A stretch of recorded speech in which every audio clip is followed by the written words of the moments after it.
In the given figure, triangle CD is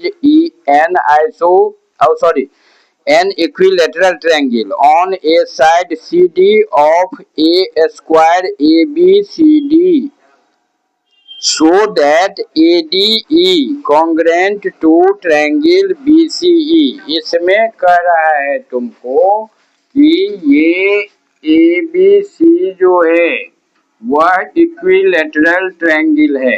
ये ABC जो है वो क्या है? इक्विलेटरल ट्रायंगल है। बात समझ में आया? ABC क्या है? एक सॉरी ABC नहीं है, CDE है। CDE ये जो है वह एक इक्विलेटरल ट्रायंगल है। ये इक्विलेटरल ट्रायंगल है, that means it's all sides are equal. तो ये जो है वह इक्विलेटरल ट्रायंगल है। नेक्स्ट स्टेप में कह रहा है कि इसी का जो एक साइड है CD, इस पर में एक स्क्वायर बना रहा है। इस पर क्या बना रहा है? एक स्क्वायर बना रहा है। तो यहां से एक स्क्वायर बना लेते हैं।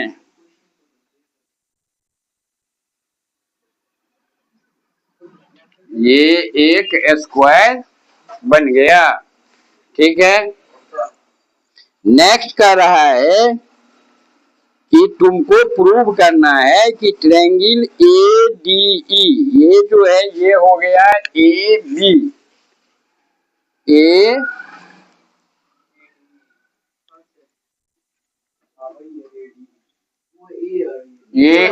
A होगा, ये B होगा। अब यहां से कह रहा है ये ADE, ये जो ट्रायंगल है, और ये BCE, ये जो ट्रायंगल है, ये दोनों ट्रायंगल जो है वो क्या होगा?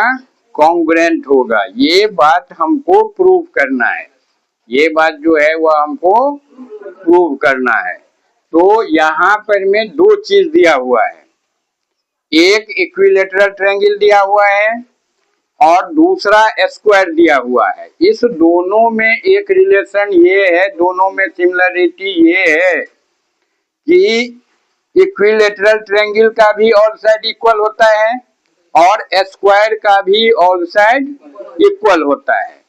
यहाँ क्वेश्चन में तर्क क्या दिया है? तो तर्क दिया है, रीजन बताया है कि स्क्वायर जो है उसका एक साइड जो है वो किसका साइड है? ट्रायंगल का साइड है। यहाँ जो CD साइड है, ये CD इक्विलेटरल ट्रायंगल का भी साइड है और स्क्वायर का भी साइड है, दोनों में ये कॉमन है। तो इसका मतलब क्या होता है? इसका मतलब क्या समझे तुम? इसका मतलब हुआ कि ये CD जो है वो BC के बराबर होगा, CD ही जो है वह CE के बराबर होगा, उसी तरह CD जो है वह DE के बराबर होगा और AD के भी बराबर होगा, अब साथ में AB के भी बराबर होगा। बात समझ गए?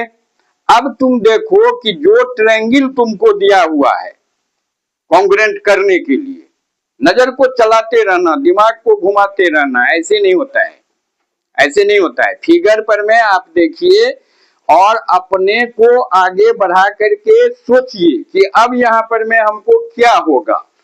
ये दोनों ट्रायंगल हमको कॉन्ग्रुएंट करना है, ये दोनों ट्रायंगल हमको कॉन्ग्रुएंट करना है, जिसमें हमको मिल गया है ये साइड इक्वल टू ये साइड, इसमें भी ये साइड और ये साइड जो है वो इसका इक्वल हो जाएगा, ये साइड जो है वो इसका इक्वल है।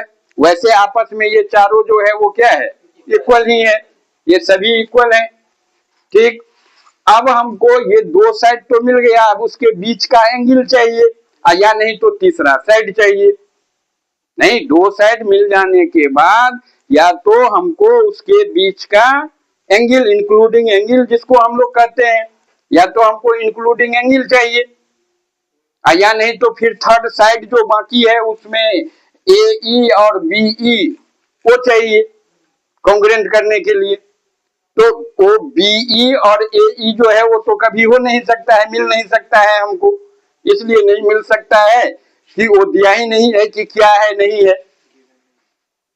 तब तो जो दिया हुआ है उससे हम फाइंड आउट करते हैं।